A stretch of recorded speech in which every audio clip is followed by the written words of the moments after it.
Hello everyone. आज हमारे India में बहुत ही खास दिन है हमारे इंडिया में आज के लिए। तो आज का दिन जो है हमारा इतिहास का एक स्वर्णिम दिन है, क्योंकि आज के दिन ही आज तो उसे जो सबसे इम्पोर्टेंट डेट है हमारे डेट में अप्रैल 14 2023। आज वर्षगांठ है, जयंती है डॉक्टर भीमराव अम्बेडकर का। Bhimrao Ambedkar is also known as the pillar of India, a pillar of the Indian constitution of India. और आप लोगों को पता होगा कि जो इंडियन कॉन्स्टिट्यूशन है, इसके इंडियन कॉन्स्टिट्यूशन में भारत के संविधान में जो अम्बेडकर जी थे इसका बहुत बड़ा योगदान है। और इसीलिए आज 14 बहुत सारे बच्चे आप लोग कह रहे थे, जो हमारे कोचिंग के जो बच्चे आते जो ऑफलाइन पढ़ाई करते, जो कंटिन्यू लाइव क्लास करते हैं, और उनका कहना था कि सर ये सिविक्स का पहला चैप्टर स्टार्ट कर देते हैं। तो आज ये जो कॉन्स्टिट्यूशन का जो जन्मदाता है, जिसे भारतीय कॉन्स्टिट्यूशन का संविधान का पिता जनक कहा जाता है, डॉक्टर भीमराव अम्बेडकर के जयंती पर मैं इस चैप्टर का शुभारंभ किया हूँ। ये आपको शॉर्ट में आप लोग को बता देता हूँ। नोट चाहिए होगा तो नोट्स आपको मेरे ग्रुप के माध्यम से आपको ग्रुप में मिल जाएगा। जिन बच्चों को नोट चाहिए वो कृपया करके कमेंट सेक्शन में कमेंट में लिख दीजिए आपको नोट चाहिए होगा, तो मैं नोट्स कमेंट सेक्शन में प्रोवाइड कर दूंगा। तब तक के लिए आज इस चैप्टर के में थोड़ा सा हम इसका इंट्रोडक्शन कर लेते हैं, जो बहुत ही इंपॉर्टेंट है। तो चैप्टर का नाम है द इंडियन कॉन्स्टिट्यूशन की। चलिए आपको 9th क्लास और 11th क्लास का जो सिविक्स है, इस सिविक्स का ये पहला चैप्टर है। तो सबसे पहले मुझे जानना है कि जो द इंडियन कॉन्स्टिट्यूशन, ये कॉन्स्टिट्यूशन क्या होता है। ध्यान दीजिए, कॉन्स्टिट्यूशन मतलब संविधान। संविधान क्या होता है, बहुत सारे बच्चे तो जान लेते हैं, कॉन्स्टिट्यूशन पढ़ लेते हैं। फेडरलिज्म क्या होता है, पार्लियामेंट्री क्या होता है, सेपरेशन क्या होता है, फंडामेंटल राइट्स क्या होता है, सिक्योरिटी। ये पांचों के बारे में आज मैं इस वीडियो में लेक्चर में मैं आप लोग को बताऊंगा। ध्यान सुनिएगा। सबसे पहले जो कॉन्स्टिट्यूशन होता है, एक जैसे जस्ट लाइक अभी आप लोगों को पता है क्रिकेट चल रहा है, तो जैसे हम क्रिकेट की तुलना हम अपने इंडियन कॉन्स्टिट्यूशन से करते हैं। ध्यान दीजिएगा, सबसे क्रिकेट का मैच होता है, क्रिकेट मैच में 11 प्लेयर इधर से होते हैं, 11 प्लेयर इधर से होते हैं। तो उन दोनों में रिलेशन क्या होता है, जो 11 प्लेयर होते हैं तो दोनों को मैनेज करने के लिए एक वहाँ पे अंपायर होता है।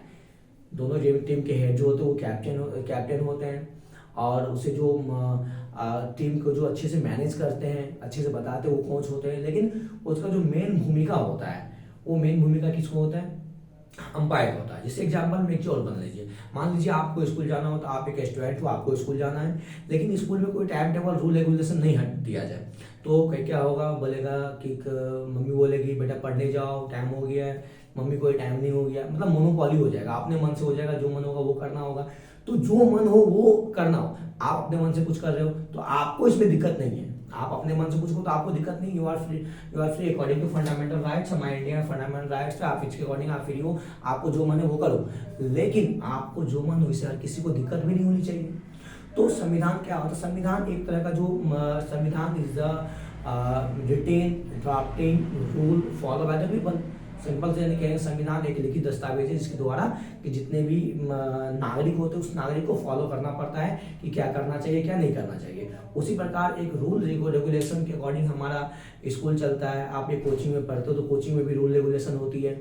आपके शिक्षक आपसे किस तरह से बातें करते हैं, उसके बाद आप एक स्टूडेंट हो, आपकी क्या मर्यादा, आपकी शिक्षक की क्या मर्यादा है, ये सारा चीज को एक तरह से लिखा हुआ जो रूल होता है, उस रूल के अकॉर्डिंग हम लोग को चलना होता है। जैसे अब क्या होता है, कोई आदमी किसी के साथ प्रेजुडिस किया जाता है, किसी का डिस्क्रिमिनेशन किया जा सकता है, किसी का मोनोपोली है। जैसे मान लीजिए आप सामान लेने के लिए दुकान से बाहर निकले, कोई दुकानदार आपको 1 केजी आलू का दाम आपसे 100 रुपया ले रहा है, कोई बोल रहा है कि मेरे पास सामान लेने तुम नहीं आते हो, इसीलिए मैं तुम्हें 1 केजी आलू का 100 रुपया दूंगा, लेना है तो ले लो, नहीं लेना मत लो। पूरा दुकान मार्केट में दुकान बंद, आपको लेना पड़ेगा। तो ये मोनोपोली है, तो ये नहीं होना चाहिए। मतलब जो हो, जो हर किसी के लिए समान रूल रेगुलेशन हो, कोई किसी से प्रेजुडिस नहीं करेगा, कोई किसी का डिस्क्रिमिनेशन नहीं करेगा। ये जो रूल होता है हम लोग को चलने के लिए, हमारे देश को रन करने के लिए, तो ये रूल जो होता है, इसी रूल को हम कॉन्स्टिट्यूशन कहते हैं। अब कॉन्स्टिट्यूशन क्या आती है तो आप समझ गए, ये आप लोग को नोट करना तो नोट कर सकते हैं। Constitution is a written drafting rule which is follow by the people. जो कॉन्स्टिट्यूशन होता है, कॉन्स्टिट्यूशन एक लिखित दस्तावेज है, जिसको जितने भी किसी भी देश में, जिस देश में कॉन्स्टिट्यूशन है उस देश में जितने भी लोग होते हैं उस कॉन्स्टिट्यूशन अंतर्गत चलते हैं। इसमें नहीं कोई किसी को डिस्क्रिमिनेट कर सकता है, नहीं किसी को प्रेजुडिस करता है। पक्षपात तो कर ही नहीं सकता है। यही इसीलिए ये संविधान हमारे देश में, संविधान किसी भी देश के लिए बहुत इंपॉर्टेंट है। हम कह सकते हैं constitution is the main pillar of any country. किसी भी देश के लिए कॉन्स्टिट्यूशन जो होता है वो क्या होता है, मेन मुख्य पिलर होता है, जिस पिलर के द्वारा हमारा देश या कोई भी देश चलता है। उसके बाद कॉन्स्टिट्यूशन का जो की फीचर्स, ये हम थोड़ा सा 9th और 11th क्लास के जो कॉन्सेप्ट चैप्टर उसमें चल जाते हैं, तो ध्यान रखिएगा। जो कॉन्स्टिट्यूशन का जो की फीचर है, सबसे पहले फेडरलिज्म है, मतलब संघवाद। अब यहाँ पे संघवाद क्या होता है, फेडरलिज्म क्या होता है, फेडरलिज्म ये आपको कॉन्स्टिट्यूशन के अंतर्गत फॉलो होने वाला एक रूल होता है, जिसके अकॉर्डिंग जितने भी पीपल होते हैं वो पीपल इसको फॉलो करते हैं। संघवाद मतलब एकजुट होकर, मतलब जो मेजोरिटी होती है, माइनॉरिटी होती है, इसमें क्या होता है कि जो भी करना होता है कि मतलब जो भी हम रूल करेंगे, जिस लाइक अभी आपको कुछ दिन पहले जो हमारे देश की जो नई राष्ट्रपति बनी है, आप लोगों को पता होगा, बताएंगे? चलिए मैं बताता हूँ। द्रौपदी मुर्मू, ये आपको नई राष्ट्रपति हमारे देश की बनी है। तो आप लोग के लिए क्वेश्चन है कि द्रौपदी मुर्मू को ही हमारे देश के जो प्राइम मिनिस्टर है और हमारे देश के जितने भी लोग हैं, वो उन्होंने हमारे देश के जो द्रौपदी मुर्मू है इसे नॉमिनेट किया प्राइम मिनिस्टर के लिए, प्रेसिडेंट के लिए। तो आप लोगों के लिए क्वेश्चन है कि आप मुझे कमेंट्स में बता सकते हैं कि द्रौपदी मुर्मू को ही हमारे देश के जितने भी लोग हैं, जितने भी पीपल हैं हमारे देश के, और हमारे जो जितने भी MP MLA हैं, जो सब भी है, वो द्रौपदी मुर्मू को आप मेजोरिटी के साथ बहुमत हुई, लेकिन उन्हें प्रेसिडेंट के लिए क्यों चुना गया? आप लोगों के क्वेश्चन है, ध्यान रखिएगा। उसके बाद है ये आपको पार्लियामेंट्री फॉर्म के पिछले क्लास में, 8 क्लास में आप लोग को बताया था। जो हमारे ट्यूशन कोचिंग के बच्चे हैं उन्हें तो पता होगा, और जिन्हें नहीं पता होगा उनको नोट चाहिए तो मैं प्रोवाइड कर दूंगा। मैं फिर से बोल रहा हूँ, ध्यान रखिएगा। तो पार्लियामेंट्री फॉर्म ऑफ गवर्नमेंट ये आपको बहुत ही इंपॉर्टेंट है, ये आपको मेन के मतलब वेरी इंपॉर्टेंट टर्म इसे कह सकते हो। जो parliamentary form is the main term of the Indian constitution. Parliamentary form को 3 भागों में बांटा गया है। पहला हुआ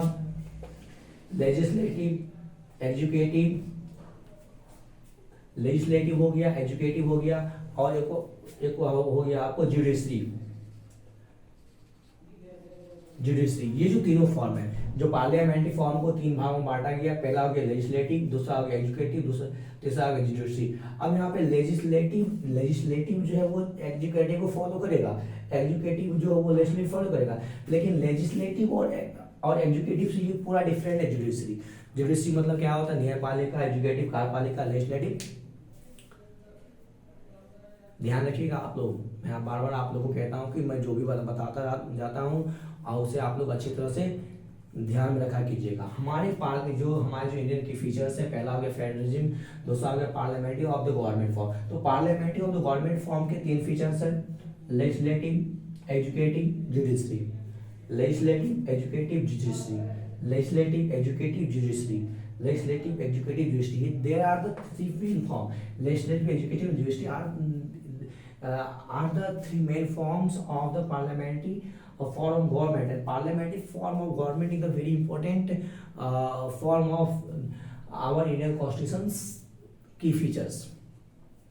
जो कहेंगे कार्यपालिका, न्यायपालिका और विधायिका, ध्यान रखिएगा। उसके बाद है आपको इसमें जो है लेजिस्लेटिव का क्या काम है, एजुकेटिव का काम क्या है, जुडिशरी काम क्या है। इसमें जो मेन फंक्शन पिछले वीडियो में हम आप लोगों को पता है, जुडिशरी के अंतर्गत मतलब हमारे देश में न्याय के लिए जुडिशरी को भी 3 भागों में बांटा गया है। सबसे पहले क्या होता है, सुप्रीम कोर्ट होता है, सुप्रीम कोर्ट से नीचे क्या होता है, हाई कोर्ट होता है, हाई कोर्ट से नीचे क्या होता है, सुप्रीम कोर्ट से नीचे हाई कोर्ट, हाई कोर्ट से नीचे सब्सिडी कोर्ट, हाई कोर्ट से नीचे क्या होगी आपको सब ऑर्डिनरी कोर्ट। सब ऑर्डिनरी कोर्ट में भी आपको 3 भाग में बांटा गया। सिविल कोर्ट बांटा गया, तो बताए थे सिविल कोर्ट, रेवेन्यू कोर्ट और क्रिमिनल कोर्ट। सिविल कोर्ट से जो भी चीज़ नहीं हो पाता, सिविल कोर्ट में जो भी चीज़ होनी चाहिए थी, सिविल कोर्ट में न्याय नहीं मिला, आपके पास अपीलेट पावर है।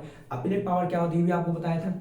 ये सब की फीचर्स है, ध्यान दें कुछ ऐसे नोट पॉइंट्स, जो नोट पॉइंट आपको सिविक्स पढ़ने में बहुत ही, यदि आपको मन नहीं लगता तो बहुत ही इंटरेस्टिंग बना देगा आपको पढ़ाई करने में। लेकिन उस इंटरेस्टिंग को अच्छे करने में, उसको अच्छे से पढ़ाई करने में जो कुछ नोट पॉइंट्स है वो आपको बहुत ज़्यादा इंपॉर्टेंट है। सबसे पहले क्या होता है, अब यहाँ पे हम लोग की फीचर्स पढ़ेंगे, एजुकेटिव, लेजिस्लेटिव, और उसके बाद जुडिशरी पढ़ेंगे। लेजिस्लेटिव एजुकेटिव क्या होता है, एमपी के बारे में, एमएलए के बारे में, जो एमपी एमएलए गवर्नर प्रेसिडेंट होता है, उसके बाद पास के बाद प्राइम मिनिस्टर होता है, उसके बाद मिनिस्टर्स होते हैं, उसके बाद एमपी होते हैं, एमएलए होते हैं। इसकी जो आपको फीचर्स है वो, इसके फीचर्स क्या है, इसका टर्म एंड कंडीशंस क्या है, इसके लिए कौन कौन से आर्टिकल फॉलो किए जाते हैं। ये सारी चीज़ आपको लोग को बहुत ही इंपॉर्टेंट है ये जानना। उसके बाद क्या होता है, जैसे आप न्यायपालिक जुडिशरी में आइएगा, जुडिशरी में क्या होता है, जुडिशरी में जो सबसे मेन टर्म होता है वो होता है एपीलेट पावर। ध्यान रखिएगा, एपीलेट पावर क्या होता है, एपीलेट पावर एक प्रकार का पावर होता है जो आपको फंडामेंटल राइट के अकॉर्डिंग आता है, जो आपको आपको एक प्रकार का जस्ट लाइक क्या बोलते हैं उसको, जैसे एक प्रकार का एपीलेट पावर आपके लिए मतलब ह्यूमन बींग के लिए एक ऐसी पावर होती है, ये आपको एक ऐसा फंडामेंटल मूल अधिकार होता है एपीलेट पावर कि यदि आप संतुष्ट नहीं, if you are not comfortable for the decision of the lower court just like the subordinate court, if you have a chance, if you have chance to nominate and you have chance to explain your decision and you have any problem and you are very problem for the living in the social areas, then you have a power, you have power to describe yourself and you have power to describe yourself with the many reasons. If you are you are going to anyway, but you have many troubles, आपको बहुत ज़्यादा कठिनाई होती है, बहुत सारे चीज़ की परेशानी होती है, तो उस परेशानी को उस परेशानी को दूर कैसे करेंगे। जैसे मान लीजिए किसी ने आपको जो सब ऑर्डिनेट कोर्ट होता है, सब ऑर्डिनेट को आपको गिल्टी साबित कर दिया, लेकिन आप गिल्टी नहीं हो, तो आपके पास एक ऐसा पावर होता है, अपीलेट पावर होता है, जिस अपीलेट पावर के दौरान आप यदि जिला स्तरीय कोर्ट में यदि आपको नहीं होता, डिस्ट्रिक्ट लेवल कोर्ट में यदि आपको नहीं होता है, तो आप उससे ऊपर जाओगे, वहाँ जाके बोलो आप हाईकोर्ट जाओ, हाईकोर्ट में बोलो sir I am not guilty, हम गिल्टी नहीं है, मुझे अपीलेट पावर है, मेरे पास अपीलेट पावर है, मैं शो करना चाहता हूँ, तो आप वहाँ पे जाओ। फिर यदि आपको हाई कोर्ट भी यदि गलत कह रही है लेकिन आप गलत नहीं हो, तो आपको फिर भी आपके पास चांस है आपको प्रूव करने का कि आप गिल्टी नहीं हो। फिर आप सुप्रीम कोर्ट जाओ, यदि आप सच में यदि आप गिल्टी नहीं हो, तो एट लास्ट यदि आपको सबऑर्डिनेट कोर्ट, उसके बाद आपको हाई कोर्ट के बाद आपको जो हो गया सुप्रीम कोर्ट में आपको वहाँ पे मिल जाएगा। तो ये आपको जो पार्लियामेंट्री फॉर्म ऑफ गवर्नमेंट में जुडिशरी है, ये आपको बहुत इंपॉर्टेंट रोल इसमें रखने वाला है, बहुत इंटरेस्टिंग आएगा आपको पढ़ने में। उसके बाद सेपरेशन ऑफ पावर, मतलब पावर का विभाजन क्या होता है, मतलब अब यहाँ पे जो हमारा जो जितने भी इंडियन कॉन्स्टिट्यूशन है उसमें क्या होता है, बहुत सारे प्रकार के अब यहाँ पे सेपरेशन ऑफ पावर में ध्यान रखिएगा। सेपरेशन पावर में एक मूल आर्टिकल 78 के अंतर्गत आप लोग पढ़िएगा, जो मतलब यहाँ पे जैसे आप प्रेसिडेंट है, प्राइम मिनिस्टर है, तो प्रेसिडेंट को एक ही आदमी सलाह मतलब एडवाइस दे सकता है, वो है प्राइम मिनिस्टर। और प्रेसिडेंट के पास एक ऐसा पावर होता है जिस पावर से वो आपात मतलब इमरजेंसी घोषणा कुछ भी कर सकता है। उसके लिए देश के किसी भी नागरिक और किसी भी मिनिस्ट्री से किसी भी प्रकार की कोई सलाह मशवरा नहीं करनी होती प्रेसिडेंट को। ये सारी चीज़ पढ़िएगा आप सेपरेशन ऑफ पावर में। उसके बाद आप fundamental right is the main pillar, इसे भी मेन पिलर कह सकते हैं। फंडामेंटल राइट मतलब क्या होता है, मूल अधिकार। तो फंडामेंटल का अंतर्गत जो मूल अधिकार होता था वो होता था 7, लेकिन उसे राइट ऑफ प्रॉपर्टी को हटा दिया गया है। अब आपको 6 फंडामेंटल राइट है। तो 6 फंडामेंटल राइट जो है, 6 फंडामेंटल राइट में सबसे पहला है कि आपको फंडामेंटल राइट टू इक्वलिटी, समानता का अधिकार। अब जो है क्या होता है कि बहुत सारे लोग होते हैं, बहुत सारे जाति के होते हैं, धर्म के लोग होते हैं। जैसे आप इससे पहले प्रीवियस कक्षा में आप लोग पढ़े होंगे कि बहुत सारे लोग होते हैं जो एक दूसरे, जैसे आप लोग को जो ज्योतिबा फुले के बारे में हम बोले थे, ज्योतिबा फुले के बारे में क्या हुआ था, ज्योतिबा फुले जो आपको माली फैमिली से बिलोंग्स करता था, वो आपको महाराष्ट्र बिलोंग करता था, माली फैमिली से बिलोंग्स करता था। अब ज्योतिबा फुले को क्या हुआ, तो ज्योतिबा फुले के साथ जो हुआ था आपको उसे middle lower class primary stage तक वो अच्छे से मतलब गवर्नमेंट स्कूल में पढ़ पाए। प्राइमरी स्टेज के बाद उन्होंने गवर्नमेंट स्कूल में पढ़ी थी। उसके बाद आज जिसके जन्मदिन हम लोग मनाते हैं, डॉक्टर भीमराव अम्बेडकर जी, तो इनके जन्मदिन, इनके साथ भी डिस्क्रिमिनेशन प्रेजुडिस हुआ था। इसको भी आपको निचली कैटेगरी से बिलोंग्स करते थे, जाति के अकॉर्डिंग धर्म आप जाति में पढ़िएगा। रिलीजन में जब आप लोग पढ़िएगा मतलब लोअर सेक्शन में पढ़िए, नीचे में 8 क्लास 7 क्लास में पढ़िएगा। उसमें क्या होता है, हिंदू धर्म को 4 भागों में बांट दिया गया, ब्राह्मण सबसे पहले, उसके बाद क्षत्रिय, उसके बाद वैश्य, उसके बाद शूद्र। तो ये आपको शूद्र से बिलोंग्स करते थे। तो इन्हें क्या हुआ था, इन्हें सबसे निचली जाति था, इन्हें क्लास में एक साथ बैठने के लिए नहीं दिया जाता था, इनके लिए पढ़ाई नहीं थी, इनको बोल दिया था कि आप पढ़ाई नहीं कर सकते हो। तो डॉक्टर भीमराव अम्बेडकर जी के बारे में इन्हें भी बहुत ज़्यादा प्रेजुडिस और डिस्क्रिमिनेशन का सामना करना पड़ा। ज्योतिबा फुले, इन्हें भी आपको प्रेजुडिस और डिस्क्रिमिनेशन का सामना करना पड़ा। तो प्रेजुडिस और डिस्क्रिमिनेशन का जो सामना कर रहा है, ये किसी के साथ कोई प्रेजुडिस ना करे, किसी के साथ कोई डिस्क्रिमिनेशन। इसी के लिए हमारा संविधान में फंडामेंटल राइट जोड़ा गया। फंडामेंटल राइट हम जोड़ा गया इसलिए ताकि हमारे देश में कोई भी व्यक्ति हो किसी के साथ किसी भी प्रकार की दुष्व्यवहार नहीं करनी पड़े, और यदि करती है तो इसे अब दंड संहिता में इसे जोड़ दिया गया है, कोई किसी से नहीं कर सकता है। आप लोग को एक दिखाऊंगा, एक मैं बुक मंगवाया हूँ।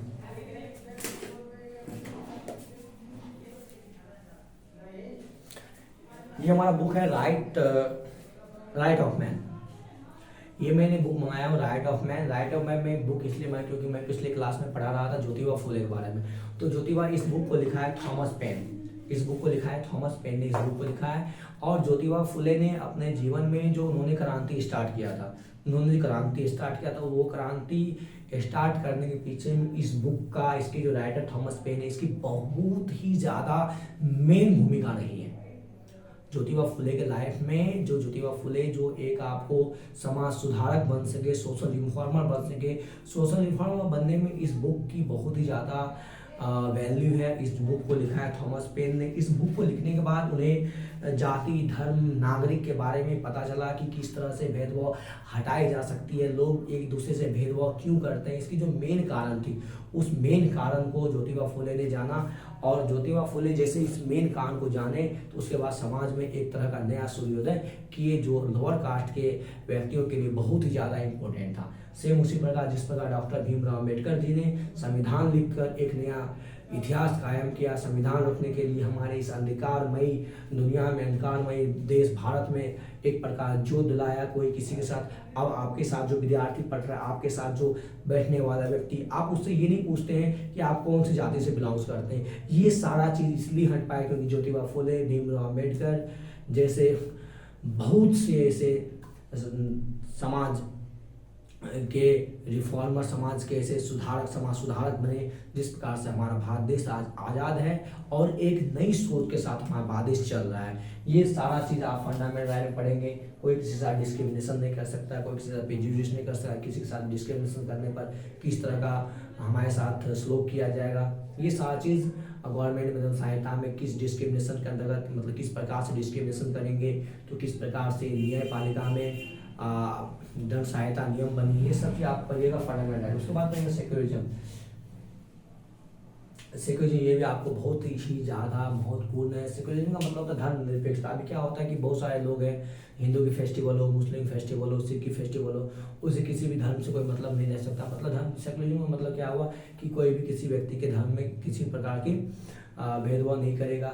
जो आपको ऑफिशियल वर्क के लोग होते हैं, वो ऑफिशियल वर्क के लोग को अपने नियम से चलते हैं। ऑफिस के जो नियम होते हैं, जो गवर्नमेंट के नियम होते हैं, जो आपको दंड सहायता के सारे नियम होते हैं, उसके बाद जो हमारे कॉन्स्टिट्यूशन में नियम होते हैं, ये सारे नियमों को फॉलो करते हैं। मतलब किसी भी व्यक्ति को किसी भी धर्म के से किसी प्रकार की दिक्कतें ना हो, ये सात चीज पड़ेगा सेक्युलरिज्म में। आज की वीडियो में से इग्नोरेंस क्लास था। कल आपको हम बताएंगे फेडरलिज्म के बारे में। उसके बाद नेक्स्ट क्लास में parliamentary of the government form, जो कि लेजिस्लेटिव, एजुकेटिव, जुडिशरी बारे में हम आप लोगों को पूरा तरह से बता दिए थे। उसके बाद सेपरेशन ऑफ पावर, उसके बाद फंडामेंटल राइट के बारे में बता दिए। फिर से एक नया क्लास स्टार्ट होगा क्योंकि आपके बुक में दिया होगा। क्लास 9th और 11th बुक में बहुत ही इंपॉर्टेंट चैप्टर है सिविक्स का। उसके बाद सेक्युलरिज्म के बारे में आपको बताएंगे। तब तक के लिए आप लोग खुश रहिए, शांत रहिए। और यदि आप लोग को जब भी किसी प्रकार की स्ट्रेस फील होती है, कुछ भी दिक्कत होती है, तो आप लोग कोशिश कीजिए बुक पढ़ने की, क्योंकि बुक पढ़ने से बहुत ही ज़्यादा आप लोग की फायदा होगी। तब तक के लिए जय हिंद।